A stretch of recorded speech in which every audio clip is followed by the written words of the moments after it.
It was just another bustling evening at the pizzeria, and Dave was in the zone, tossing dough and sprinkling cheese with practiced ease.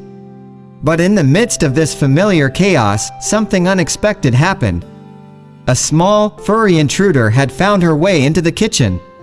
The stray kitty, her coat a patchwork of dusty gray and mottled orange, had somehow managed to slip through the back gate unnoticed. As she tentatively ventured further into the kitchen, her delicate paws made little pitter-patter sounds on the tiled floor.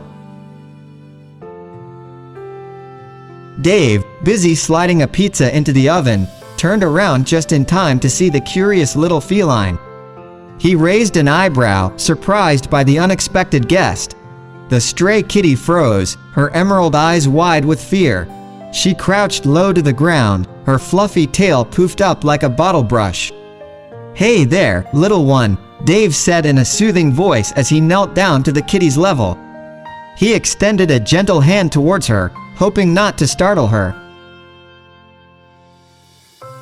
At first, she flinched, but then, to Dave's amazement, she cautiously approached and began to nuzzle his fingers. Dave couldn't help but smile. He stroked the stray kitty's fur, feeling the softness beneath his fingertips. The tension in her body slowly melted away, and she began to purr, a low and rhythmic sound that warmed Dave's heart. He carefully picked her up and cradled her in his arms, marveling at the trust this tiny creature had placed in him. The little cat's tail twined around his wrist, and she gazed up at him with those captivating green eyes. It was as if they had formed an instant connection. Dave knew he couldn't just leave the stray kitty in the kitchen, but he couldn't bear the thought of shooing her away either. He decided to take a break from the pizza-making frenzy and sat down at one of the tables with the kitten on his shoulder.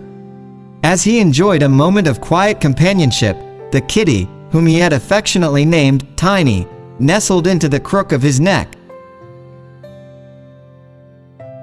One of his regular customers, Sarah, noticed the unusual sight as she entered the pizzeria. She raised an eyebrow and asked, "Dave, since when do you have a cat on your shoulder?" Dave looked at Tiny, who had now fallen asleep on him, and replied, "Well, Sarah, it seems Tiny here decided to walk into my life today. And you know what? I think it's fate." Sarah smiled, understanding the bond that had formed between the chef and the stray kitty. "I think you might be right, Dave.